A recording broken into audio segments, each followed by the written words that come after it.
I think that just as we're living in a nuclear age, we have grown so tremendously in scientific knowledge. It doesn't seem too much to say that men can begin to awaken to the fact that they haven't grown enough spiritually and haven't recognized their spiritual capacities.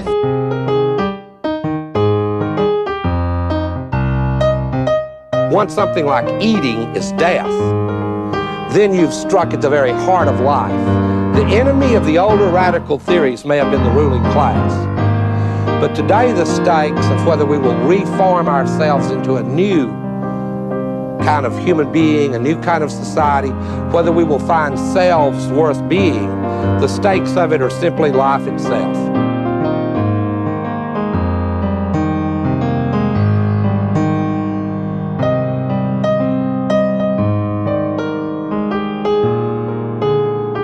Modernity has created promises that it has no ability to keep.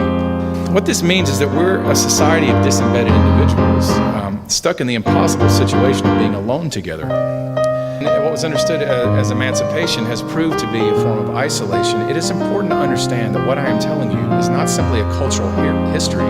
It's a description of the story that shapes every single person that you know. This is why there is a rise in mental illness. It's absolutely concurrent with the disembedding of the individual, because individuals can't constitute themselves by the very nature of the case.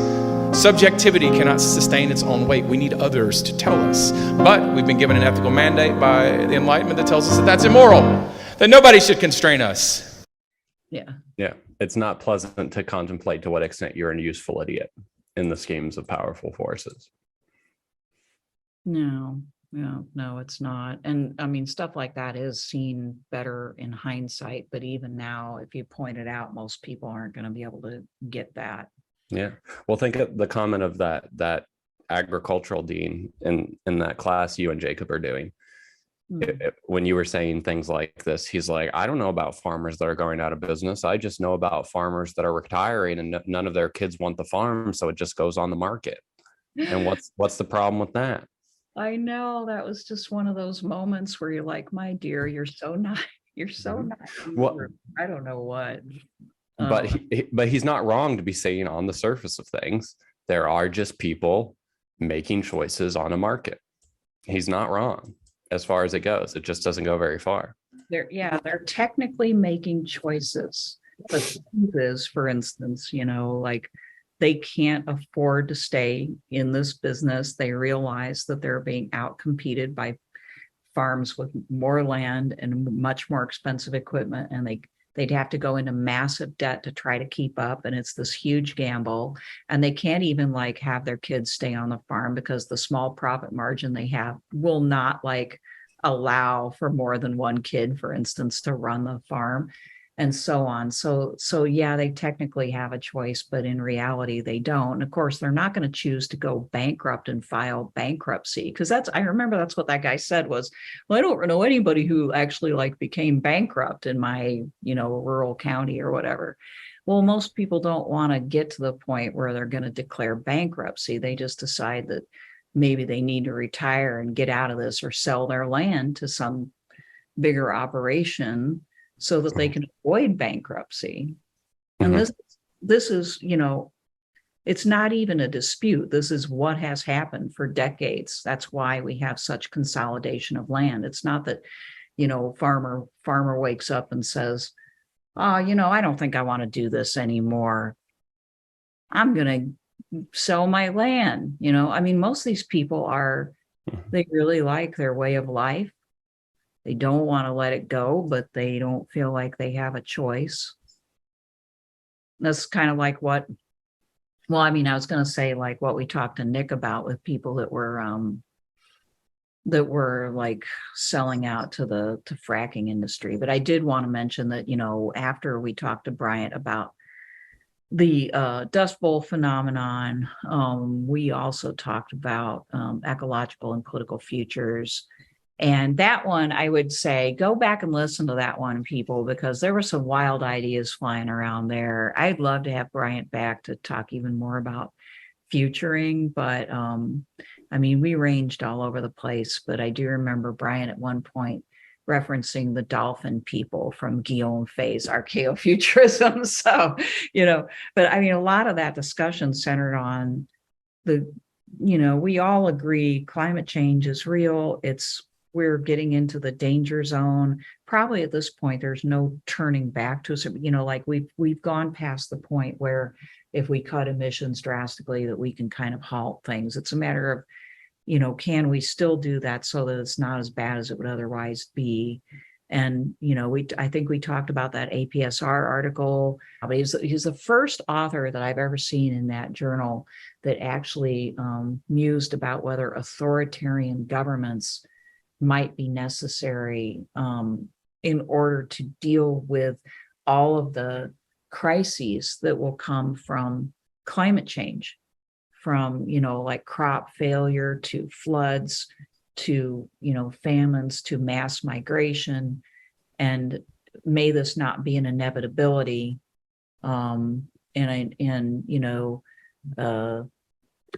Guillaume Fay, I mean, it's interesting. There's quite a bit of overlap there.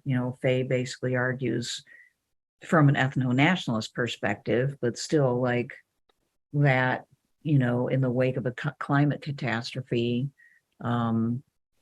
there will be plenty of pockets of sort of tribal or, national, small, like groupings that return to a kind of archaic state. All sorts of stuff, that is scary and not optimal. And yet, realistically, those are possibilities.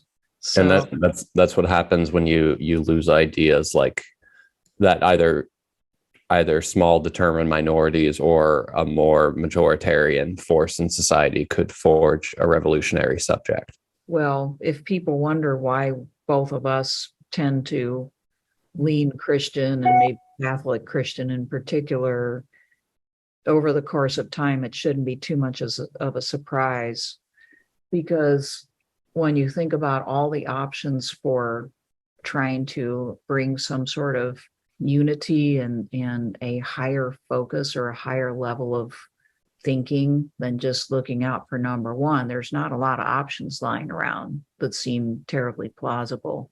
And so hopefully, also we'll kind of make it clear over time we made those decisions. I mean, maybe like personally, as well as, as far as this podcast goes, of just how seriously to take the Christian angle.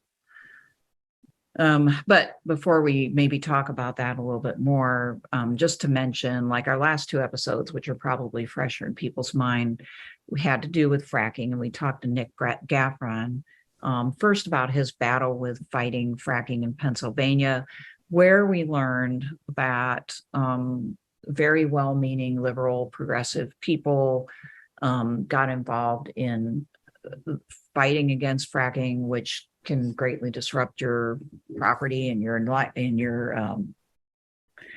peace of mind and your environment. But when it came right down to it, none of them actually followed through. And so he started to express frustration about, we would call a meeting and everybody just wanted to do whatever the hell what was it? They were like making floats for a parade and trying to figure out what logos to put on their t-shirts and stuff like that. And gosh, the fracking companies had already won the battle before they even put the float together. Right. Yeah. So our last episode was on kind of why all of us, we mused about, why is it that it's so hard for even like-minded people who say that they really care to actually cooperate with each other and do something meaningful? I guess both of us are kind of tormented by that question, aren't we? Mm-hmm. I am. Yeah, it's pretty hard. I mean, and to try to discern who is actually serious and who is not easy. I haven't been able to come up with a formula for that. But Nick couldn't even get people to go to a city commission meeting. We're not talking about major commitment like change your way of life. We're just talking about, or using your money to make friends. Yeah, we're not even talking that. We're just saying, can you get up off the couch for an hour to go to a city commission meeting and stand there? now that we've kind of reviewed what we did, I guess it's time to kind of talk about where we are headed and maybe why. All right. Well, I mean, so I think next are going to interview a pastor by the name of Tom Mundell. He's a Lutheran pastor who's dedicated a lot of his life to educating Christians on environmental concerns. He has a MDiv at Luther Seminary in St. Paul, and he's worked at churches as a pastor as well as in campus ministry. And he has actually run at a certain point in his career a Catholic worker house when he was a campus pastor at the University of Iowa. Among the things that I've learned from Tom from talking to him is that Catholic worker house didn't outlast his involvement as the campus pastor there. So I know that we want to talk about that, as well as his experience actually trying to interest Christians in environmental concerns and getting them to educate themselves about that. So we'll probably have one, if not two episodes with Tom, because I'm really interested in, like applying the problem that we kind of began to explore through Nick, specifically to Christians. I mean, I feel part of the underlying structure of this first season, we've been talking basically about secular topics. Like religion hasn't really, I mean, we talked about it with the spoils of Egypt in like our first interview, but I think we're both in agreement that we'd like to explore religious perspectives and answers to these things, in part because we've despaired of secular answers.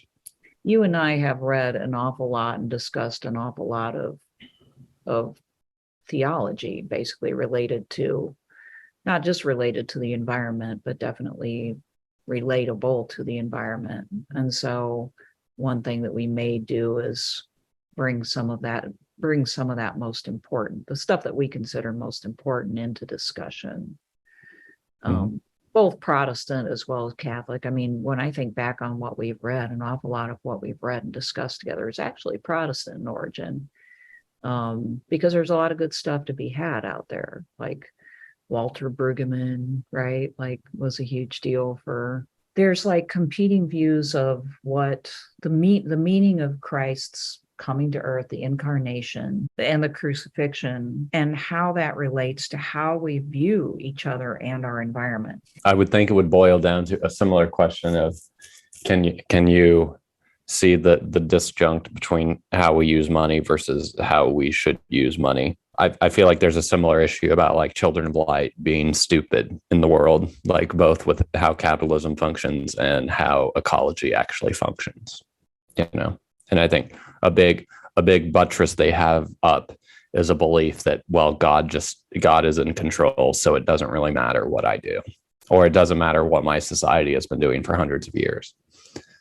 Right. Yeah. There's like, and I'm grossly simplifying, but in this regard, there's two schools of thought, one of which is that, Christ came to kind of save us from eternal damnation, and he paid the ultimate price by kind of taking the punishment that we were supposed to receive and sort of becoming that ultimate sacrifice of us, like the substitution for the old time sacrifices of animal sacrifices was Christ, who pays the ultimate price and then gives us, if we believe in him, this pass to go to heaven. So that's one school of thought, and its ramifications are pretty deep for how we view our relationship to each other as well as the environment, because you're much more likely, if the focus is, you have to remain faithful, or you have to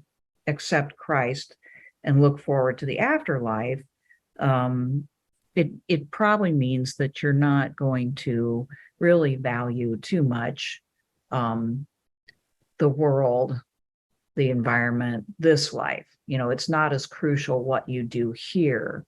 And eventually this world is going to be from this perspective tends to be that the world is going to be destroyed with the second coming of Christ, right? So that can lead to a kind of indifference or even kind of negative charge towards the environment. Absolutely. And I mean, what always got me growing up, in like a religious area of the country, or an allegedly religious, is it would be one thing if these people said, okay, well, let's be relatively ascetic and let's curb our appetites and our consumption and live humble lives, desperately trying to become saints. But that's not what people do. That view of, well, none of this matters because it's going to be used up, coexists with just being rapacious consumers, Right. in a way that I don't understand how these people sleep at night. Well, it's almost like, party.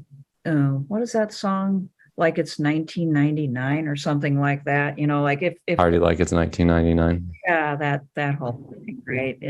If things are going to, if ultimately the world is consumable, because ultimately the world does not matter because it's going to be destroyed. And it's just kind of a veil of tears where we have to be. But when we die, we're going to go straight to heaven. So it doesn't really matter. Then why not? As long as in your like mind, and this is where you're probably having heartburn because I guess it's just not true. But like in your mind, if you can consume all those things while not sinning, because maybe sin to you just means sexual sin or lying or something like that, and you don't think of like rapaciously using resources that other people could use. Sure. And, which how would you? It's so abstract and impersonal and dependent on like global supply chains. We don't see it in the same way that we can imagine like murder being wrong. The second way of, and it's also a big gloss, so pardon me for doing this, but if you see the incarnation as Jesus, again, there he's healing the rift, but he does it through his incarnation in melding his godly DNA, let's say, with human DNA in Mary, and through, being man and God, he sanctifies the world and displays God's attitude towards the world as good, else he would not have come into it in this way, right?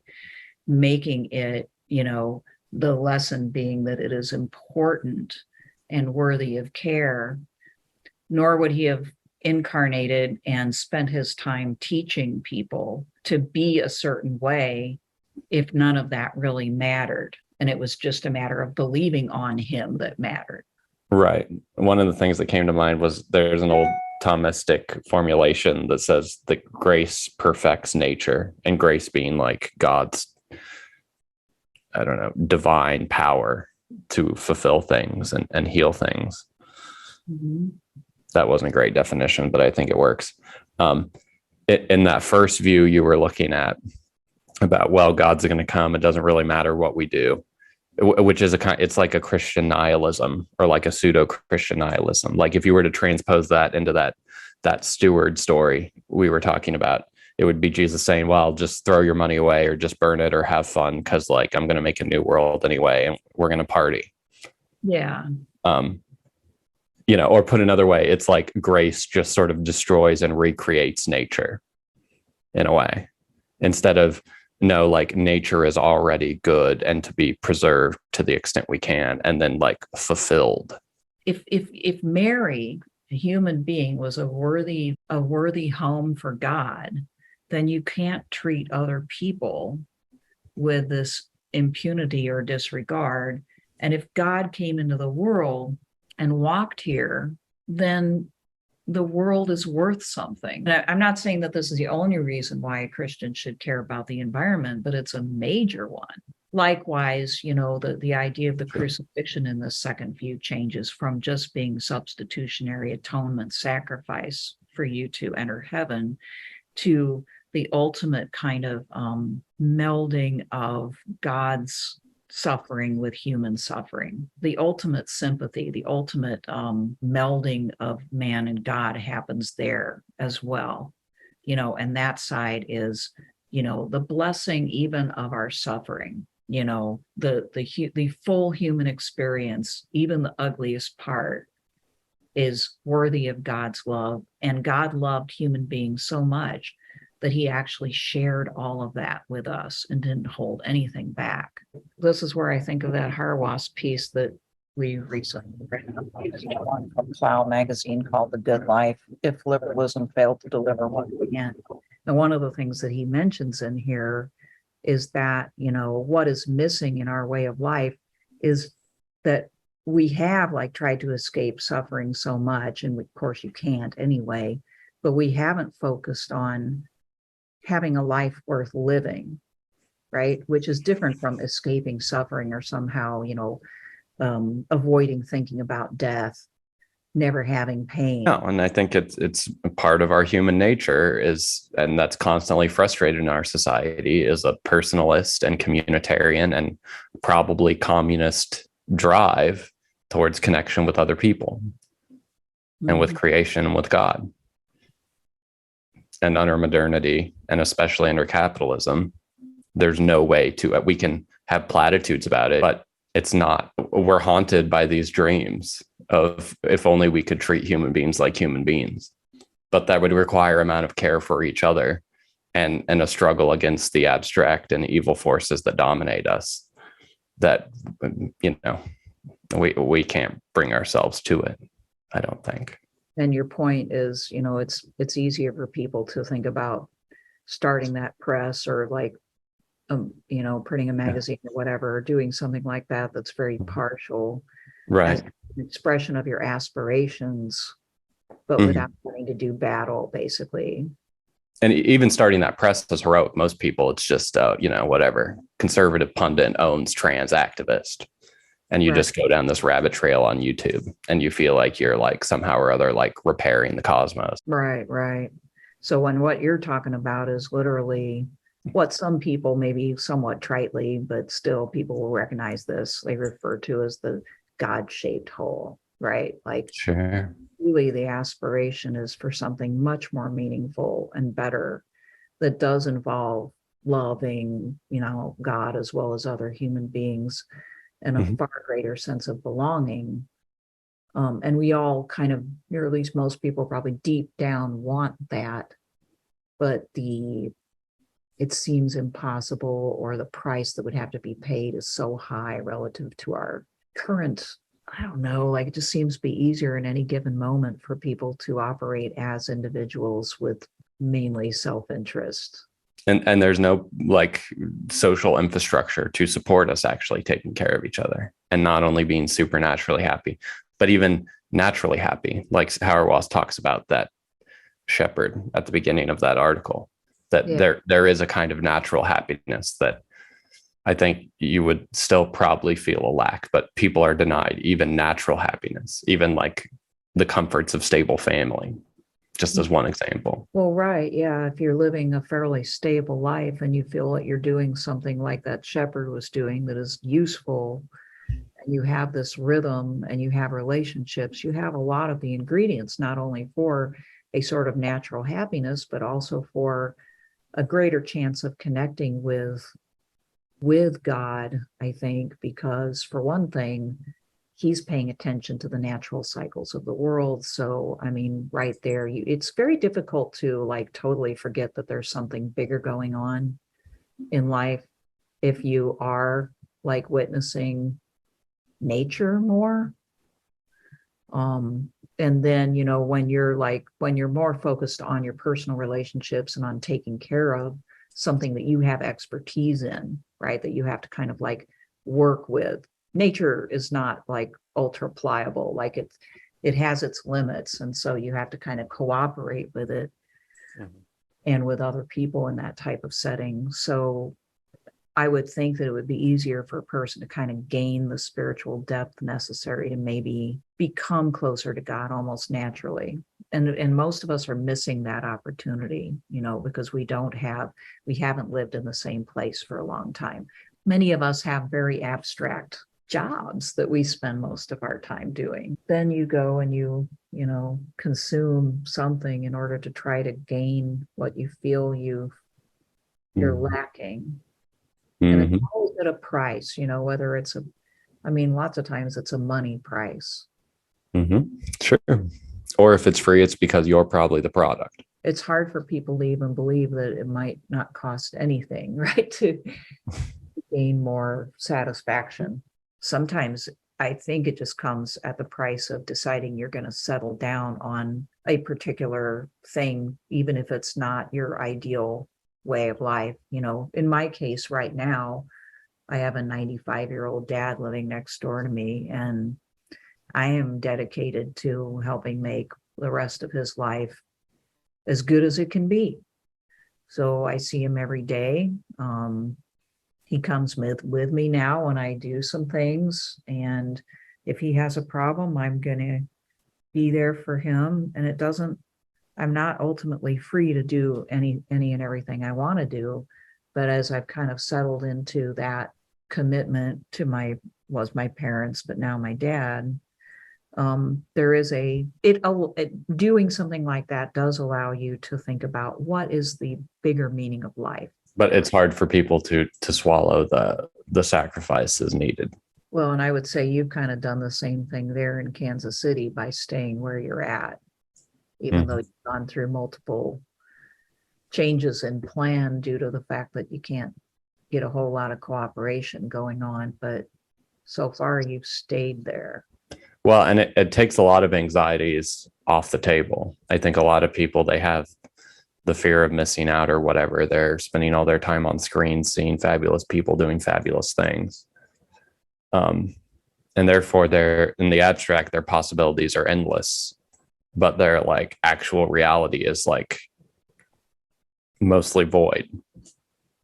Yeah. Whereas I'm to some degree on the other side of it, where I'm doing things.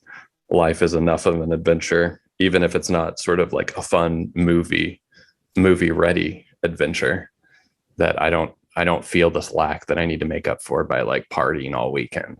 Neither do I. I went through that period and got over it because really it doesn't amount to anything. And there's really nothing that you take away from that. So you have to keep repeating that. Not that I never like party at all, but I actually haven't done like any major partying in maybe like 3 or 4 years. But part of the reason for that is COVID. But yeah. But I'm sure like to some people listening to this, it sounds boring and restrictive. Mm-hmm. Sure. And compared to what? Yeah, exactly. Compared to what, right? So I'm okay with that, but I mean, that might be yet another thing for us to kind of unpack a little bit more over time is, both of our experience and how we got to the point where we are now. People don't necessarily know a lot about that one way or the other, and it's probably relevant. But then, I think we wanted to maybe move into more singularly Catholic social thought, perhaps. I mean, that's a ways out, so I don't know, we could always change our minds, but Catholic social teaching is, I think, important to both of us, and probably the reason both of us are Catholics at this point. Or at least probably one of the reasons anyway. Like Laudato Si would be a no-brainer to discuss with people.